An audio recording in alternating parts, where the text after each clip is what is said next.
I'm going to go over Uber, PayPal, and ARQT on the 5-minute time frames and show you price targets for Monday. First up is Uber. We ended the week at $42.96, up more than 0.5%. The 52-week low, $23.90. The 52-week high, $49.49. For the performance for the week, we are down 6%. For the month, also 6%, and year to date, up 69%. So congratulations if you've made some money off of Uber. This is where we are.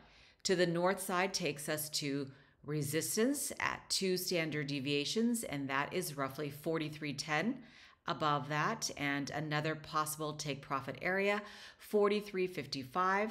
4 standard deviations is 43.96, and that gap in the green starts at 44.21 to the upside and closes out at roughly 44.37.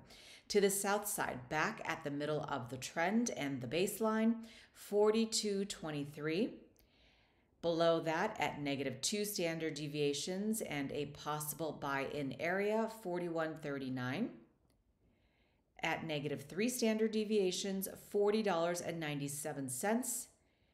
And at -4 standard deviations, $40.55. Looking left, note the clear buy-in at support where the stock bounced up. And if we are down here and we try to run back to the middle of the line or the base, that is then considered resistance. And when we hit that, I anticipate a stock to fall. We never quite made it there and it started to fall anyway, hit support again and bounced back up. And here you can see a clear support line. It didn't bounce very much up here, but it bounced all the way to the middle of the trend, back down, and then up here or close to this area is your sell area if you were trying to get in and out. But this is resistance. And if we fall down, this turns into support. All right, and this gap closed out to the downside at 45.47. This one to the upside at 45.76. The RSI is at 49, and it appears to be going just straight up. I do want to point out a gap to the south side, just to be aware of a couple of them. And this one, I'm going to flip this over to the 1 hour time frame so you can see it a little bit better. But in this channel, we are not there. Just something to be aware of. Actually, let's just go to the daily.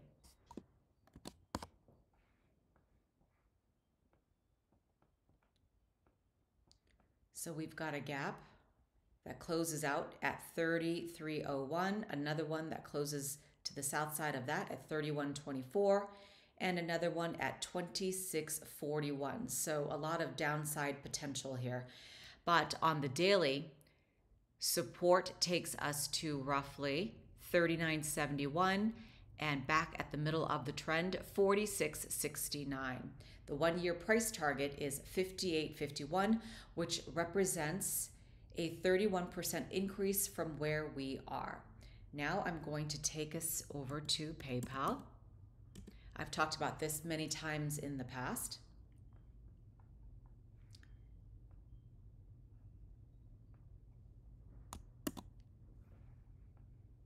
We ended the week at 53.39, down more than 2.5%. The 52-week low, 53.34. And we're very close to that again. And the 52-week high took us to 92.62. Under the performance for the week, we are down 5%. Year to date, down 27%. This stock has definitely collapsed. I'm actually in this trade. And when the time is right, I will get out. The RSI right now is at 28. The 1-year price target is $81.61 if you can stomach it and ride it back to the north side. That represents a 52% return from where we are. Now, to the middle of the trend and the baseline at resistance is 53.54. A gap forms to the upside at 54.09. 2 standard deviations, 54.20, 54.53. That gap closes out at 54.79. And at 4 standard deviations and another possible take profit area, 54.86. To the south side at support, -2 standard deviations, 52.87, 52.53, and 52.19. This gap closed to the south side at 55.20. This one closed out at 55.79. And I do want to show you there is a gap to the south side from where we are. We're not in that channel yet. It opened up back in April of 2017. This closes out at 44.59. I'm going to show you the daily. Still going down on the RSI. Ignore all these horizontal lines. They're previous support and resistance lines. Hard to see, but we are right here. Back to the middle of the trend takes us to roughly 57.03-ish. Marat says his sell zone for this stock is $60.50. And there's a gap to the north side that starts at $60.29, closes out at $60.84. Let me extend this line. All right, so his sell zone would take us in the middle of this gap fill. That's a nice place to get out, definitely, if you bought down here. But obviously, if you believe in the stock and you think the price target is going to get to $81, usually playing the long game, you do make more money. It's just like real estate. People who buy and hold, like myself, make more money typically than people who are flippers. But you have to be able to stomach that and be a landlord. To the south side on the daily time frame takes us to -2 standard deviations, and that is 47.32. Let me switch this now to ARQT. All right, I talked about this a while ago when it was $10.79. It has since fallen, but there was opportunities here, as you could see, to trade it to the upside, go short back down. This is support, and then another bounce off support, and then now we're making our way down. So if we hit this line, possibly this line or this line, I do anticipate people day trading, getting in and getting out and making money to the downside and to the upside. But a viewer named Next Level does not like this stock. He says there's a $100 million dilution going on right now at 250. We've tanked basically. There's no bottom, and this stock is, according to him, a scam. Now, we ended the week at $2.47. Obviously, he has no conviction in the stock, down 18%. And I said that I would make a video, so I wanted to do that. Now, for the week, we are down a whopping 30%. Year to date, down 83%.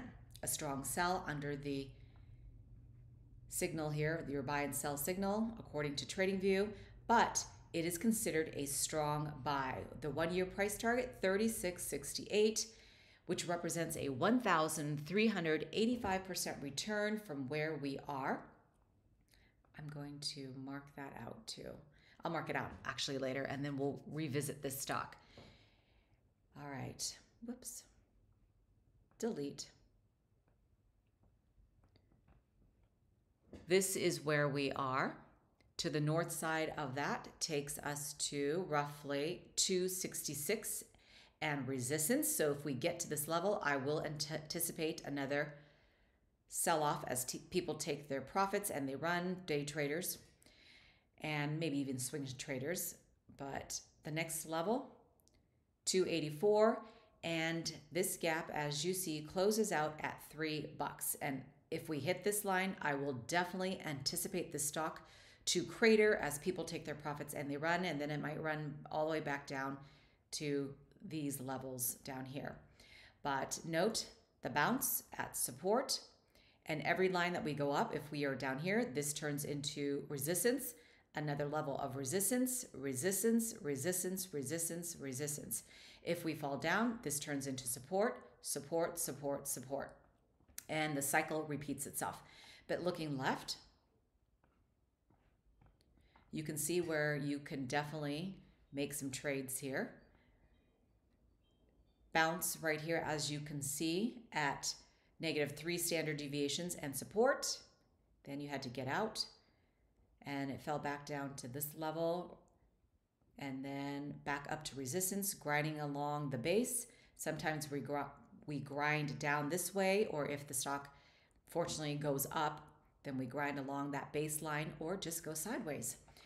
But again, this started to fall and created this gap, and so if it fills, it will fill to the upside. But you definitely want to check this out on the different time frames to look for your gaps so that you can kind of anticipate what direction the stock is going to go. See the bounce, the sell-off, sell-off. And right now on the daily, the RSI is at 17, and it appears to be going down even more. Looking left, the lowest we have been at is right now. So this definitely would not be investing for me at this level, because I like to invest more in quality stocks, stocks that are in Fidelity's holdings, Schwab's, Vanguard, BlackRock, the list goes on. But I do like to day trade. Well, not really day trade, it's more of a swing trade. Sometimes I do get in and out on the same day, but that's not really my style. But that does it for me. If there is a stock that you would like me to go over, please let me know, and have a great trading week.